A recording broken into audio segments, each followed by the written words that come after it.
Recording in progress. All right.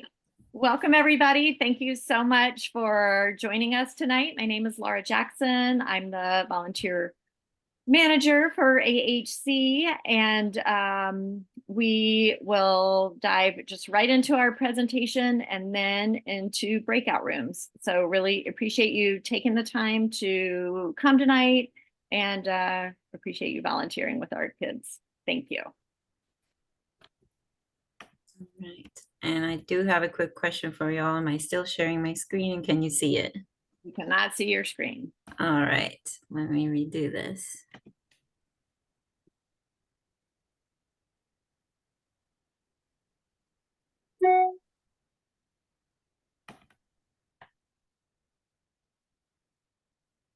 And now we can see your screen.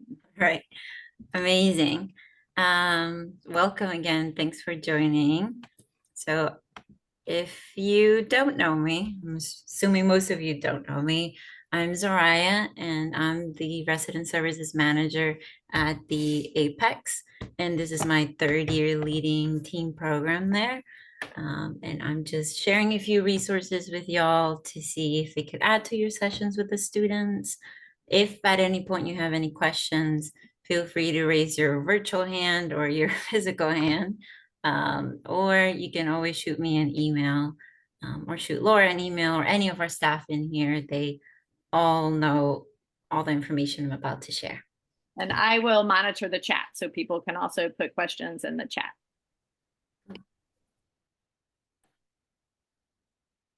Okay, so a quick view into Canvas and StudentVue.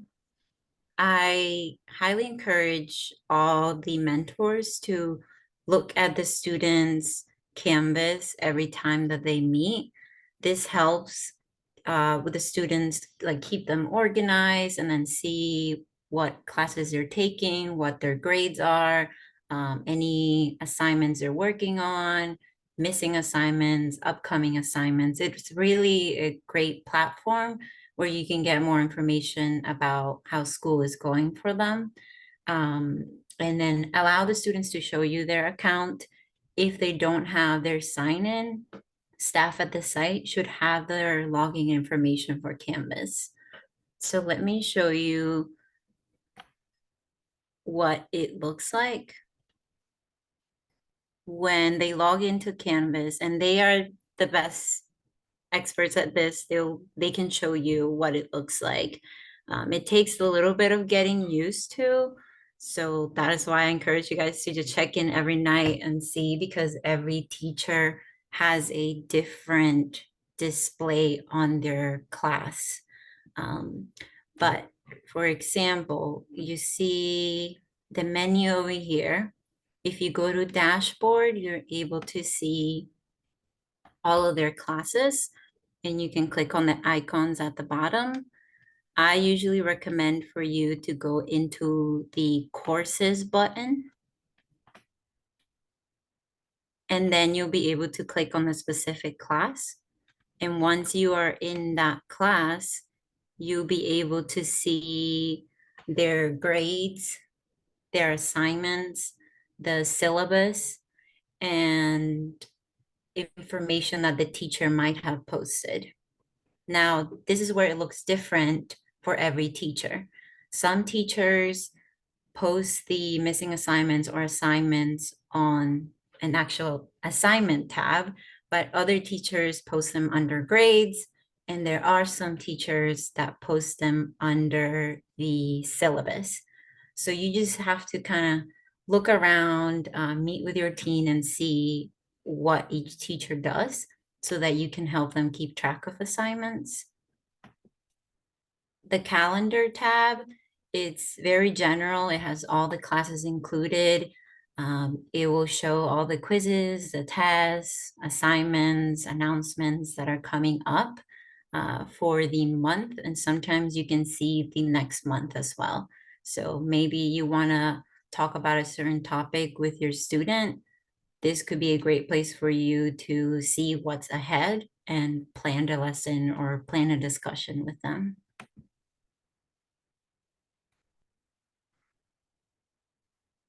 And lastly, the students are able to email or message their teachers and then get messages from their teachers through the inbox tab on the left. So that's pretty much it for Canvas. It's a really neat site and it has a lot, if not all the information that you might need. If you're having trouble navigating it, your students can really help you with it, but staff can also help you navigate the platform. Does anyone have any questions about Canvas?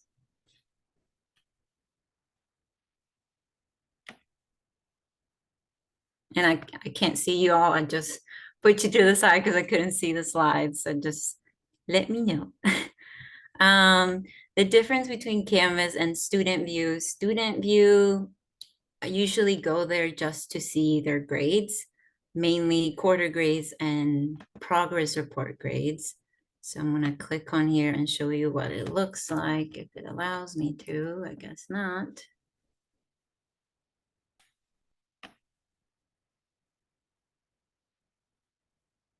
There we go. If you did not know, through the school year, it's APS breaks it down by quarters, which is called an MP. So MP 2, 3, 4. And then a progress report, which is in the middle between the quarter grades. And those are called IPR. When you go into StudentVue, I can't enlarge this unfortunately, but it looks like this. And you can go to quarter grades or report cards and you'll be able to see their grades on there. Most teachers tend to update Canvas more often, and that's where you would see more of an accurate grade than on StudentVue. And again, every teacher is different. It's not very streamlined. Soraya, there's a question in the chat. Does Canvas include course materials or is there another platform? It says my mentee does all of their homework through it, I think, but we have trouble finding the course materials to reference the homework we're doing. Yes, if you go under Canvas, again, it depends on the teacher really. If they have a syllabus, you can go on their profile, on the class profile, and you'll see something called modules. That is where you see what they're working on for that week and the following week. Some teachers don't have that, but if you're having trouble with it, I'll say ask the staff at your site, and they can either help you with it or they can reach out to someone in the school so that they know where to look for what you're looking for.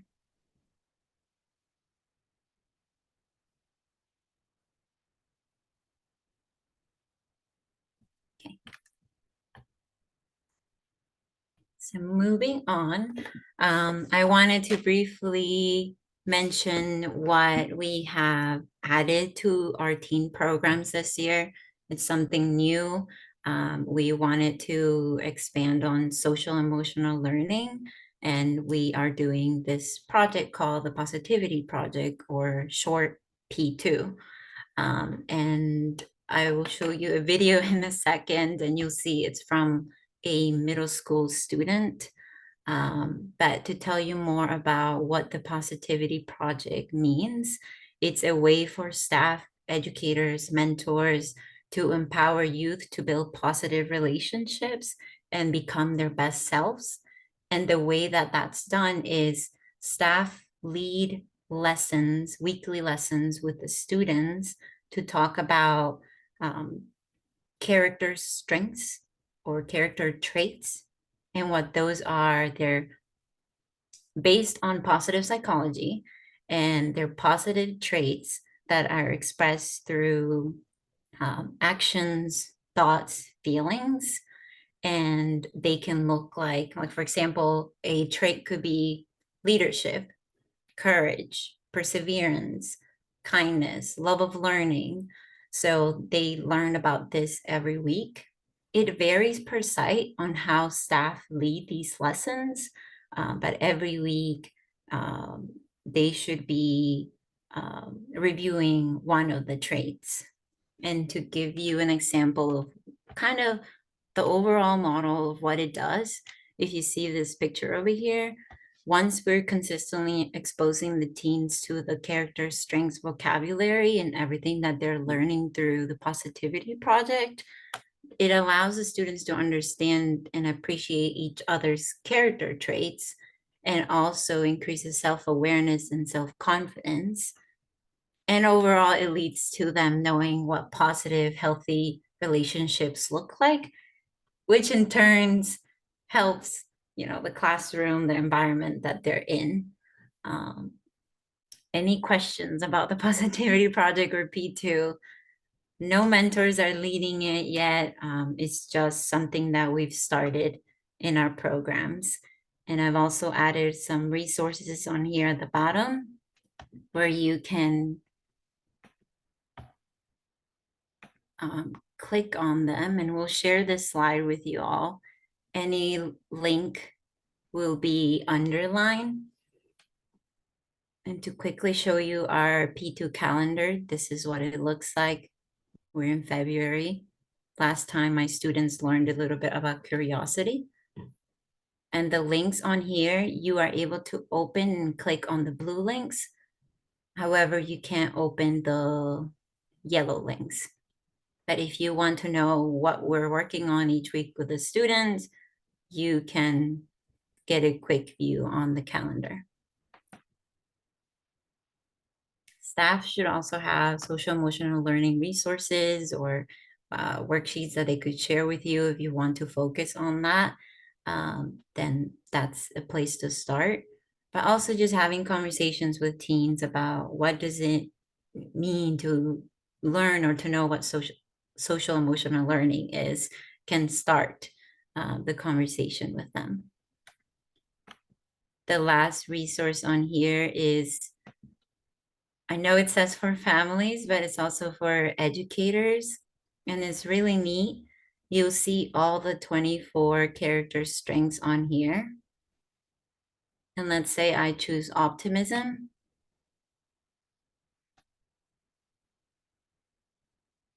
Then you can click the page for the character card, which describes what optimism means. It gives you quotes, gives you a short paragraph to read with your student. It also gives you a quote that you guys can talk about.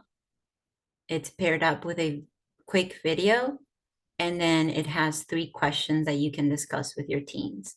This is a really great way for you to add social emotional learning into your sessions. And it's a pretty quick way as well. Or if you have nothing to do with your teen, they don't have homework. The purpose of this presentation is for you all to have all these resources. So that is one of the resources where you can go in and dedicate a little bit of time talking about the topics on that website. Now I'm going to stop myself and see if there's any questions, because I see the chat has 3, but I can't see it. I just added into the chat that I'm going to share these slides with everybody, so you'll get these links and be able to explore them on your own. Cool. All right. So this one is College and Career Readiness, and I want to give a shout out to the CCR team. Brenda, thank you so much. I don't know if you're here for helping us add some resources, but it's a big list. I'm not going to read them all. If you don't have anything to work on, or if your student doesn't have anything to work on for the night and you want to do a lesson with them, you can look on the following slides. There's quite a lot of things that you could talk to them about. I'm going to point out a few. If you go to this quiz, it's through the College Board. And at the top, they even have several resources for you all. But I like to point out these quizzes where the students can learn a little bit more about career, college, and scholarships. And they take a fun quiz. and it could be a fun conversation started for these topics. And the next one I'll point out is what the Career College and Readiness team shared with me, and it's called the Opportunity Workbook. And this is mostly, I'll say, for high schoolers, but middle schoolers can still learn about college early on, and it never hurts. And these are the topics that are on this handbook. So, financial aid, college application process, what's the right college for you? Some of them have handouts or worksheets. If you would like to print a worksheet for your students, you can let us know, if possible, ahead of time with the site team, and we can print the handouts for you. And at the bottom, there's a specific Virginia Opportunities Workbook. I'm going to pause. Not sure if there's questions or comments.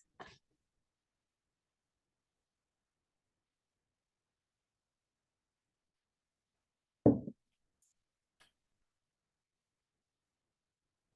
think we're good.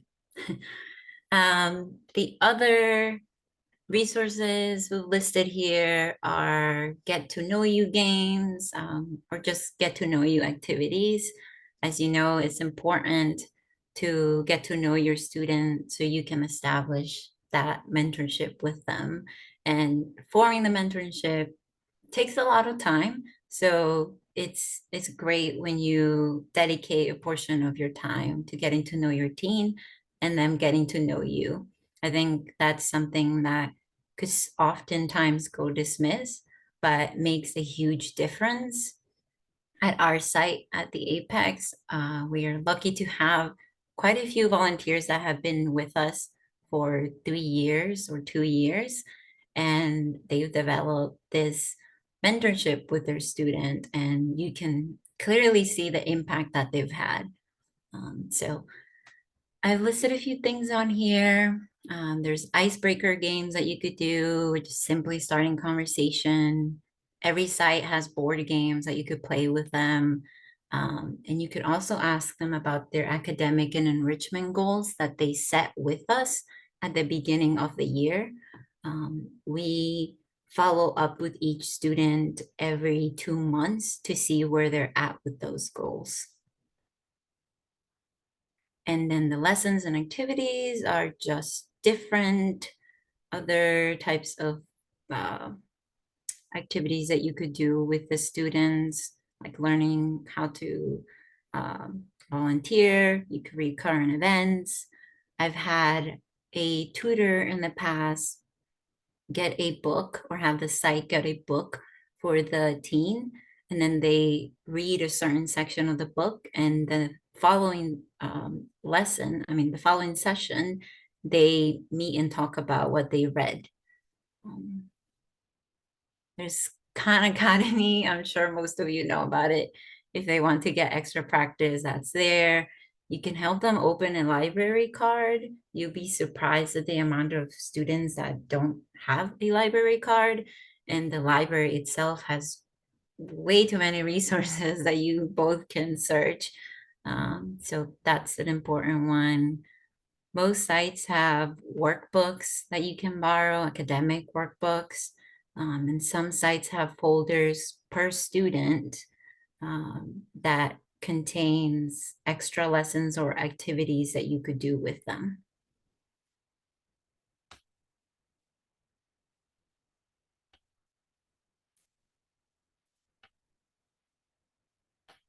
Okay. Well, that was it. Thank you all for coming in. And Laura will share this with you. If you click the underline hyperlink, you'll be able to get to any other resources that are underlined. But if you at any point have any questions, you can let Laura know, you can let me know, you can let the staff at the sites know. I'll say they are the best contact and they know their students well. I did want to add a quote on here, and it comes from one of our team program mentors, and I thought it really summed up our team programs very well.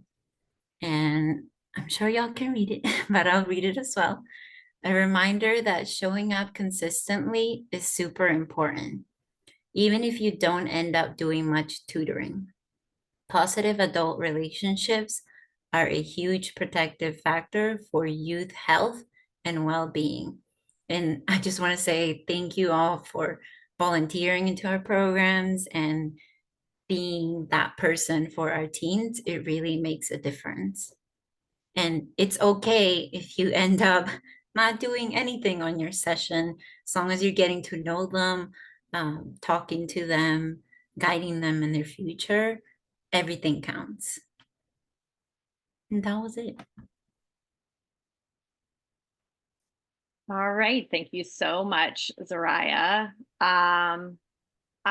It looks like I did not set up the breakout rooms the right way. So one moment, if anybody has any questions or suggestions for the good of the group, please share them now while I set up the breakout rooms real fast. I have a question. And I'm sure you've gotten this question a lot from students, but the student I'm mentoring is like can't submit FAFSA because her parent doesn't have a social security number. And it's something that she's come to me like worried about for scholarships and for colleges. And yeah, I don't know if you had any advice for that, but it's a tricky situation. Monica, do you want to jump in? Sure. Hey, everybody. So we have been working with seniors and their families if they've been coming across any troubles with their FAFSA forms. So we do have some tips and some tools and some updated information. So if you want to feel free to share that person's name and contact information, we'll reach out and help them and support them. I would also add, I know CCR is going to have 2 financial aid FAFSA nights where the financial aid manager from NOVA is going to be attending and helping families fill out the form. And he is really good at like special circumstances, so this case. So I would encourage your student to connect with Monica and Brenda so they can attend, and then he will be able to help them and walk them through those steps, because it's going to look a little bit different. But you know, they are the experts at guiding the students through that process. And I think it's coming up soon, but I'm sure Monica can reach out to you and give you more information. Yeah, that is something that I can share with the group. Oh, there we go. It's in the chat. So just to clarify, there are 2 dates, March 7th and March 14th. March 7th is specific. We're doing the same presentation twice. March 7th is, the presentation will be done in Spanish, and March 14th, it'll be done in English. So we encourage all of the students and their family members to please come out to one of those 2 events. And I put the address and the time there as well, because all of the questions can be answered in even reading the financial aid forms or understanding the questions and things like that. So if you do work with seniors or know of seniors, then those 2 dates in that location and time would be the best for them to come out and get everything that they need. And in the meantime, we'll also reach out and work individually with students and families. Great. I would say real quickly too, sorry, Amanda, I was in a situation like this too, and I called FAFSA multiple times until they picked up, and the advice they gave me was to just restart the application fresh. And then when she gets to the parent's social, it's a really small box right at the bottom that says it's something along the lines like I do not have a social security number, something like that. Just click that and it'll let you go to the next step. I had a problem with that with the student, and that's all we had to do, just restart it completely. So maybe try that out too. Did you have that this year? Okay. Yes. Okay. Yeah. Cool. Thank you. All right, great. Thanks, everybody. Hopefully,